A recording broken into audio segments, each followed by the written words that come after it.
Me Goan sir. Yeah please. ముందు గురుదేవ భవ అంటాను. గురు బ్రహ్మ గురు విష్ణు గురుదేవ మహేశ్వర గురు సాక్షాత్ పరబ్రహ్మ తస్మై శ్రీ గురువే నమః.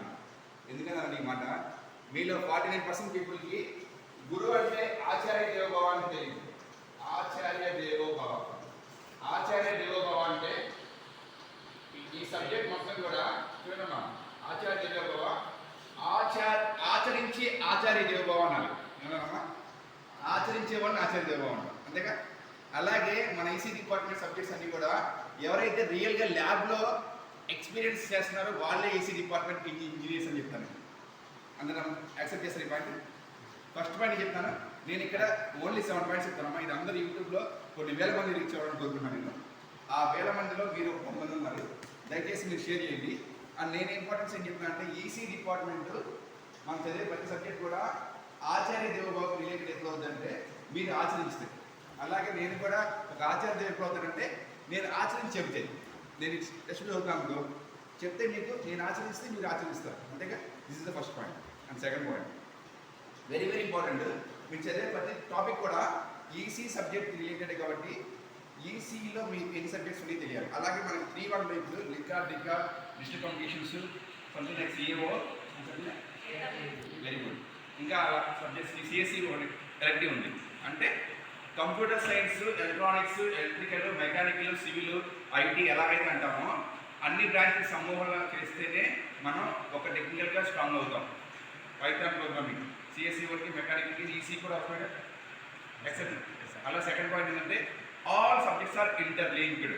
All subjects are interlinked. This is my second point. Okay. Third point మీరు చదివే ఈసీ బ్రాంచ్ సమాజ్ చూడమ్మా, ఎవరు పట్టించుకోవట్లా ప్లీజ్, వెరీ ఇంపార్టెంట్. మీరు చదివే ఈసీ బ్రాంచ్లో మీకు బాగా ఇష్టమైన సబ్జెక్ట్ ఒక సబ్జెక్ట్ తీసుకోండి. అది DC or AC, what it is, EDC, AWC, what it is, but try to understand that subject in depth manner. దాని మీద మీరు ఎక్స్పెక్ట్ అవ్వండి. ఎవరు కూడా అన్ని సబ్జెక్ట్ ఎక్స్పెక్ట్ అవ్వరు, ఒక సబ్జెక్ట్ ఎక్స్పెక్ట్ అవుతారు. అది మీ బ్రాంచ్ ఎంటెక్లో బిఎల్ఎస్ఐయా, డిజిటల్ కమ్యూనికేషనా, నెట్వర్కింగా, చాలా ఉన్నాయి. ఆర్టిఫిషియల్ ఇంటెలిజెన్స్, మిషన్ లెర్నింగ్గా, పైథాన్ సందేశం ఉంది. సిఎస్సి కూడా వెళ్ళచ్చు. ఈసీ వాళ్ళు సిఎస్సి కూడా వెళ్ళచ్చు, గుర్తుపెట్టుకోండి. సిఎస్సి వాళ్ళు ఈసీ కావచ్చా? కష్టం. That is advantage of EC. So try to understand. The third point is our branch has many ways of multiple way of scope of life. Accepting. అంటే third point ఏంటంటే ఈ multiple వేలో మీరు ఒక search చేసుకోండి. అది ఏ subject అయినా మీ ఇష్టం. అది కంప్యూటర్ రిలేటెడ్ పైథాన్కి వెళ్ళిపోండి, కోడింగ్కి వెళ్ళిపోండి, సబ్జెక్ట్కి వెళ్ళిపోండి. As for the core subject వచ్చేసరికి డిజిటల్ నెట్వర్కింగ్ కానీ, బిఎల్ఎస్ఐ కానీ, ఏదైనా కానీ సబ్జెక్ట్ తీసుకోండి. This is my third point. First point ఏంటి, ఆచరించి సబ్జెక్ట్ ప్రాక్టీస్ నేర్చుకున్నాడే ఆచార్య దేవోభవ, సబ్జెక్ట్ నేర్చుకుని అవుతాడు. అది రిలీజ్ చేసి. సెకండ్ పాయింట్ ఏంటి, ఆ సబ్జెక్ట్ని all subjects are interlinked. Third point ఏంటి, థర్డ్ పాయింట్ ఏంటి, సో ఈ సబ్జెక్ట్ని మనం ఎంటెక్ చేయడం ఆలోచించింది. ఈ సబ్జెక్ట్ ఫ్యూచర్లో ఉపయోగపడుతుందా, ఈ సబ్జెక్ట్ కోర్గా మనకు ఉపయోగపడుతుందా, ఈ సబ్జెక్ట్ ఫ్యూచర్లో ఏమైనా అప్లై చేస్తున్నావా, ఇది ఆలోచిస్తే మీకు కొంచెం సబ్జెక్ట్ ఐడియా వస్తుంది. నేనేమంటానంటే ఫోర్త్ పాయింట్, ఎవరైతే టెస్ట్ చదువుతారో వాళ్ళు చదువుతారో, ఎవరైతే మెటీరియల్ ఎలా గ్యాదర్ చేస్తారనే కాన్సెప్ట్ ఫోర్త్ పాయింట్. నేను here to talk about 7 points. Category 7 points there, 3 points about the something like related to branch, but these 4 points are very very important.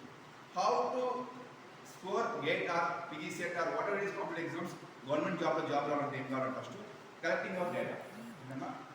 First step enti collecting of data. దీనిలో sub point ఏంటంటే daily planning. దీనిలో sub point ఏంటంటే what not to read. It's very important. What to read అలా చెప్తారు, నేను చెప్తాను what not to read చేయాలి. This is very very very important. నేను కరోనా టైంలో 6 నెలల్లో ఈ పాయింట్ మీద చెప్పాను, చాలా మంది నన్ను మెచ్చుకున్నారు, including chairmans of the colleges. ఏం చెప్పాను నేను, వాట్ నాట్ టు రీడ్ తెలియాలి. ఏంటమ్మా, what not to eat, what not to think, what not to do, what not to read. This is very important. అర్థమవుతుందమ్మా. అది మనం ఇప్పుడు టెస్ట్ చదువుతున్నాం కదా, సిలబస్ తీసుకుంటాం కదా, మీకు తెలియని పాయింట్స్ ఉంటాయి కదా 5-6 యూనిట్స్ 7 యూనిట్స్లో. రేపు మార్చ్ 1 మిడ్ ఎగ్జామ్ కదా, ఆ ఎగ్జామ్ పాయింట్ ఆఫ్ వ్యూలో మనం ఎలా చదవాలి అనేది ఇంపార్టెంట్. అప్పుడు ఏమైనా చేయాలి, నాకు రాని టాపిక్స్ పక్కన పడేసింది, ప్రాబ్లమాటిక్ మనం రాదు. యాజ్ పర్ ద యూనిట్స్ తీసుకొని పాస్ అవ్వడానికి నాకు ఏమొచ్చు, 6 యూనిట్స్ ఉన్నాయి, థియరీ పార్ట్స్ మనం కంప్లీట్ చేసింది, తర్వాత ప్రాబ్లమ్స్ నేర్చుకోండి. ఫస్ట్ చెప్పిన థియరీ పార్ట్ ప్రతి ఒక్కరు కూడా ఒక్క మార్క్ మిస్ అవ్వదు.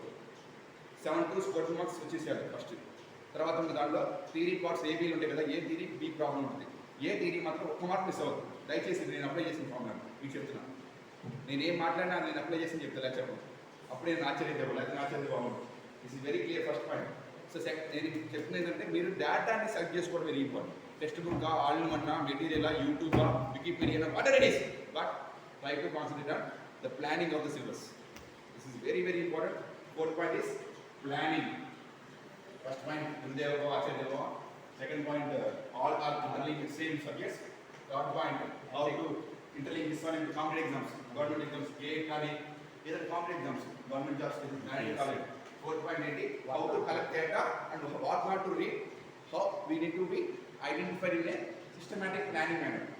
సింప్లీ చదవడం కాదు, దాన్ని చదివినప్పుడు కూడా ఒక అల్టిమేట్ గోల్ ఉండాలి. చాలా మంది చూస్తున్నాను నేను I want become IAS officer అంటారు. ఎప్పుడు 70 years తర్వాత 8 years తర్వాత 30-40 టార్గెట్ ఉండాలి. అలాగే మీరు కూడా ఒక టార్గెట్ పెట్టుకొని సిలబస్ పాయింట్ అవ్వాలి. ఫిఫ్త్ పాయింట్ ఎన్ని పాయింట్స్ ఇది 4 అయిపోయింది. ఫిఫ్త్ పాయింట్ ఇక్కడ మనకి ఇంపార్టెంట్ ఏంటంటే మీరందరూ కూడా చాలా మిస్ అవుతున్నారు. వినండి, ఎంతమంది మీరు ఇప్పుడు దాకా లైబ్రరీస్కి వెళ్ళారు? యూట్యూబ్ వికీపీడియాలు ఈ ఫాలో అవుతారు. ఎవరైతే ఆ లైబ్రరీని కూడా ఒక అద్భుతంగా యూజ్ చేస్తారో వాళ్ళు నిజమైన స్టూడెంట్ అని అంటారు. ఎందుకంటే 100 books is equal to 1 guru అని చెప్తాను. 1 guru అని చెప్తాను. నేను చెప్పాను నా కాన్సెప్ట్. చాలా మంది అంటారు sir 1000 books is equal to 1 close friend sir. నా పక్కన ఉన్నారు ఆ close friend. Very good, accepted. 1 library is equal to ఏమమ్మా, ఇది చాలా ఇంపార్టెంట్ అమ్మా. కలెక్టింగ్ ఆఫ్ డేటా అయిపోయింది. కానీ ఫిఫ్త్ పాయింట్ మన హ్యాబిట్స్ అమ్మా, మనం డైలీ యూజ్ చేసే హ్యాబిట్స్. రీడింగ్ న్యూస్ పేపర్స్ కానీ, యూట్యూబ్లో చదువుకోవడం కానీ, టీవీ చదవడం కానీ, టెస్ట్ చదవడం కానీ, బై రిఫరింగ్ ఇన్స్టిట్యూట్స్ కానీ, బై రిఫరింగ్ ఫ్యాకల్టీ సైట్స్ని కానీ, ఏదైనా స్టడీ నాలెడ్జ్, ఏదైనా నాలెడ్జ్. కాకపోతే అది ఎలా మనం చేసుకుంటాం అనేది మన లైబ్రరీని ఎలా చేసుకుంటాం. 1000 books ఏమవుతుంది, 100 books ఏమవుతుంది, 10 books ఏమవుతుంది అంటే మనకి ఎగ్జామ్ పాయింట్ ఆఫ్ వ్యూలో ఒక సబ్జెక్ట్ ఒక బుక్కే ఉంటుంది. 1 book పాస్ అయితే ఒక బుక్కే. కానీ నేనేమంటున్నానంటే ఈ అనాలిసిస్ చేసుకోవాలి మీరు. ఒక ఈ టెక్స్ట్ బుక్ చదివితే నాకు ఇంత నాలెడ్జ్ వస్తుంది, ఆన్లైన్ చదివితే మార్క్స్ వస్తాయి కానీ నాలెడ్జ్ రాదు. సో నేను చదవాల్సిన టెక్స్ట్ బుక్ సార్ ఇది అంటారు గురువు అంటున్నారు. అంటే గురువు దగ్గర ఉంటే మన పుస్తకాలు సమానమా? మరి నా ఫ్రెండ్ దగ్గర నేను చాలా సబ్జెక్ట్ ఉంటుంది. నా క్లాస్మేట్ ఫ్రెండ్ దగ్గర వాటి దగ్గర నిజం చెప్తానమ్మా. కొన్ని సందర్భాల్లో ఫ్రెండ్ చెప్తే అర్థం అవుతుంది, సార్ చెప్తే అర్థం అవుతుంది. నాకు అనుభవం చెప్తున్నా. నేను ఎంటెక్ ఎస్ఆర్ఎస్ నా క్లాస్మేట్ నైజీరియన్స్, నేపాల్, ఆస్ట్రేలియా ఉన్నప్పుడు నాకైతే నేపాల్ వాళ్ళు నైజీరియన్స్ చెప్తే అర్థం అవుతుంది, మన తెలుగులో చెప్తే అర్థం కాదు. నిజమమ్మా, సీరియస్ నవ్వుకోవచ్చు మీరు. బట్ నేను అక్కడే నేను ప్లస్ పాయింట్ అయ్యింది. వాళ్ళతో నేను కనెక్ట్ అవ్వడం వల్ల I'm little good in English. I'm not good in English, I know, but I'm good in English better then you అంట. Because I'm with my friends with Nigerians, Nepal, Australia వాళ్ళు ఉండడం వల్ల అప్పుడు చూపించున్నాను. పర్ఫెక్ట్గా రాకపోవచ్చు నాకు. కాకపోతే ఏం చెప్తాను, you need to be know what you know. నువ్వు తెలుసుకోవాల్సింది నాకేం వచ్చు, నేను ఎంతమంది ద్వారా నేర్చుకుంటున్నాను, నాకు ఎన్ని పుస్తకాలు నాకు నిజంగా తెలుసుకున్నాను, నాకు నిజమైన గురువు ఉన్నాడా, నాకు నిజమైన ఫ్రెండ్ ఉన్నాడా అని మీరు ప్లాన్ చేసుకోండి. మీరు అనుకోండి. This is very important point. ఏంటి, your surroundings, your materials in surroundings, library or guru or friends or whatever it is, institutions, whatever it is. But try to understand your concept in the way of learning, in a systematic way of learning. ఇది ఒక important formula. ఇంకో important sixth point. Sixth ఏంటంటే ఎంతమందికి బ్యాక్లాగ్స్ ఉన్నాయి, అది very very very very very bad mark. ఎలా fail అవుతుందో నాకు తెలియదు. పాస్ అవ్వడం నేను చాలా ఫార్మర్స్ చెప్తాను. ఫెయిల్ అవ్వడం మీరు నాకు చెప్పండి ఎలా ఫెయిల్ అవుతుంది. ఏం చదువుకుని రాసి 0 వస్తే అది వేరే విషయం. మీరు క్లాస్కి వస్తున్నారు, బయట జాబ్స్ ఏం చేయట్లా, ఇంట్లో ఫార్మింగ్ ఏం చేయట్లా, ఇంట్లో అంట్లు కూరలు బట్టలు వదులుతా, కుకింగ్ ఏం చేయట్లా, ఏం చేస్తున్నారా ఫర్ కైండ్ ఇన్ఫర్మేషన్. ఇవన్నీ చేస్తూ మీరు ఫెయిల్ అయితే ఐఎమ్ సారీ. ఇవన్నీ చేయకుండా ఫెయిల్ అయితే you need to say sorry to me. ఇవన్నీ చేస్తే మాత్రం మీకు నేను సారీ చెప్తాను. మీకు కష్టపడుతున్నారు కాబట్టి, మీకు జాబ్ చేస్తున్నారు కాబట్టి, మీకు ఏదో వేరే పని ఉంది కాబట్టి, వేరే రకమైన చాలా పనులు ఉన్నాయి కాబట్టి, చాలా బాధ్యతలు ఉన్నాయి కాబట్టి, మీకు 2 పిల్లలు ఉన్నారు కాబట్టి, మీ ఫ్యామిలీ ఉంది కాబట్టి మీరు ఫెయిల్ అయ్యారు. This is accepted. But if you are not related to those things, మీరు ఏం చేయట్లేదంటే ఫెయిల్ అయితే మాత్రం తప్పు మీదే. ఇది క్లియర్ అమ్మ. సిక్స్త్ పాయింట్, ఫెయిల్ అయ్యే వాళ్ళు నిజంగా నా దృష్టిలో దయచేసి మీరు ఏమనుకోవద్దు, ఒక పదం యూజ్ చేస్తున్నాను, ఏమనుకోవద్దు దయచేసి. ఏంటన్నది ఏమది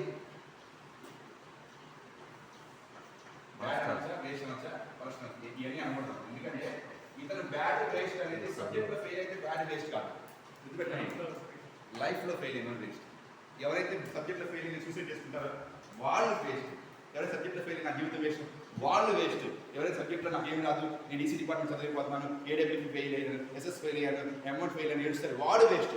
ఎవరైతే ఫెయిల్ అయినా కానీ ధైర్యంగా చదువుతాడు, అటెంప్ట్ చేస్తారు, నెక్స్ట్ అటెంప్ట్ అని ధైర్యంగా ఉంటాడు, వాడు గ్రేట్. అది నాకు కావాలి.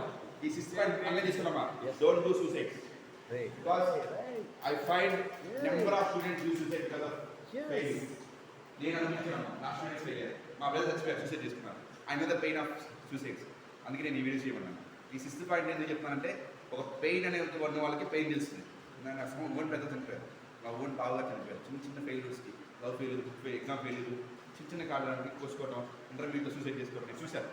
I'm experience, I know the pain. Maybe you can laugh because I know the pain because I only experience. నా పెయిన్ నాకే తెలుస్తాను, వేరే వాళ్ళు తెలియదు. ఇది అలా 6th పాయింట్ అమలు చేసుకున్నాను. 7th point very very important. ఈ 6 పాయింట్స్ మీకు తప్పలేదు కదా. ఈ 7th పాయింట్ ఏంటంటే, మీరు ఈ 6 పాయింట్స్ నుంచి ఏమైనా నేర్చుకున్నారు కదా, అది రాసుకొని 7th పాయింట్లో మీకు మీరు ఓన్గా ఈ 7th పాయింట్ ఎవరైతే ఓన్గా డిసైడ్ చేసుకుంటారో ఓన్ డిజైనింగ్. ఈ 7th పాయింట్ నేను చెప్పాను ఏంటంటే, డిజైన్ యువర్ సెల్ఫ్. ఎలా ఉండాలి అనే గోల్ మీకు మీరే పెట్టుకొని, మీకు మీరే గోల్ మాత్రం తక్కువ ఉండకూడదు. తక్కువ ఉంటే క్రైమ్ అని. 7th పాయింట్ ఏంటమ్మా, design your goal in your branch, core బ్రాంచా, బిఎస్ఎన్ఎల్ టెక్నాలజీ, ఏదైనా గవర్నమెంట్ జాబా, ఇస్రోలోనా, లేకపోతే బ్యాంక్ జాబా, లేకపోతే గవర్నమెంట్ జాబా, లేదా జిఆర్ టోఫిలా, లేకపోతే గేట్ క్వాలిఫై ఎంటెక్కా, లేకపోతే రీసెర్చ్ సైంటిస్టా, పిహెచ్డియా, లేకపోతే టీచరా ఇన్ ఏ గోల్, లేకపోతే ఐఏఎస్ ఆఫీసరా, లేకపోతే ఎవరన్నా రీసెంట్గా IAS officer. Very good job. IAS officer అనుకున్న వాళ్ళు ఖచ్చితంగా ఎప్పుడో రీచ్ అవుతారు గవర్నమెంట్ జాబ్, ఏదో ఒక గ్యారెంటీ వస్తుంది. నేను ఎప్పుడు చెప్తానమ్మా, goal is must be very very high, very very high. నా గోల్ చెప్పొచ్చా?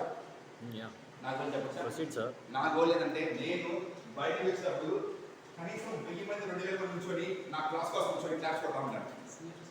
అది నా గోల్. ఎలా ఉంది నా గోల్? బాగా నేను వచ్చినప్పుడు 1000 మంది మినిమం నా పిల్లలు నా క్లాస్ కోసం, నా మోటివేషన్ వర్డ్స్ కోసం, నా అనుభవం కోసం, నా మాటల యుద్ధం కోసం, నా అక్షరాల కోసం వెయిట్ చేయాలని నా డ్రీమ్. నేను అది రీచ్ అవుతున్నాను. నేను కొంచెం రీచ్ అయ్యామా, ఒక 10% రీచ్ అయ్యాను. ఎంతమ్మా? ఒక 10% రీచ్ అయ్యాను. ఇంకా నాకు ఇంకా అయింది 90% ఉంది. కానీ నేను ఎప్పుడు ప్రతిరోజు నేను ఒకవేళ 80% రీచ్ అయినా కానీ నేను ఎక్కడ ఉంటాను? 10% ఉంటాను. 90% రీచ్ నేను ఎవరు ఉంటాను? 10% ఉంటాను. బికాస్ నా గోల్ ఏంటి? Life time goal. నేను ఏ రోజైనా నేను మోటివేషన్ అనేది ఆపను. ఎందుకంటే నేను ఎప్పుడైతే మోటివేషన్ ఆపేస్తాను అప్పుడు నేను that is my last day. I know that. నీ గోల్ కూడా ఎలా ఉండాలంటే, ఒక గోల్ పెట్టుకో, అది చివరి సెకండ్ వరకు ఆ గోల్కి ప్రయత్నిస్తూ ఉండు. ఆ గోల్ నేను కాపాడు. This is the formula I will following. You please follow all this. అంటే గోల్ అనేది గోల్ ఐఏఎస్ జిఎస్ ఓకే. నా పర్సనల్ గోల్ ఏంటమ్మా, motivating children students in a way they are very very happy that I am here with you.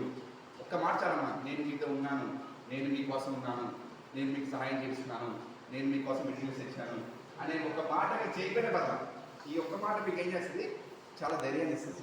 ఇది ఎవరైనా experience అవ్వండి, నేను చెప్తాను అన్నమాట. ఎందుకంటే ఒక్క మాట చాలమ్మా మనిషి మారిపోవడానికి. ఏమని? నేను ఇది ఉన్నాను, సబ్జెక్ట్ ఈజీయే, జస్ట్ మోటివేషన్. ఆ మోటివేషన్ చేసే వాళ్ళు ఇప్పుడు దొరకడం. ఇప్పుడున్న మీలాంటి ఇంజనీర్స్, ఫైనల్ ఇయర్స్, ఎంటెక్లు, బీటెక్లు, పిహెచ్డీ చేసిన వాళ్ళకి they are not having time to see the parents also. They don't have time to see the parents also. ఇది మీరు అర్థం చేసుకుని 7th వేగం గోల్ ఏంటంటే, మీ పేరెంట్స్ని హ్యాపీగా చూస్తాం, మీ ఫ్యామిలీ మెంబర్స్ హ్యాపీగా చూస్తాం. This is the 7th goal you have to keep in your mind. Don't forget the 7th goal. Thank you all of you. This is Giri Health Garage Saptagiri. Please subscribe my channel.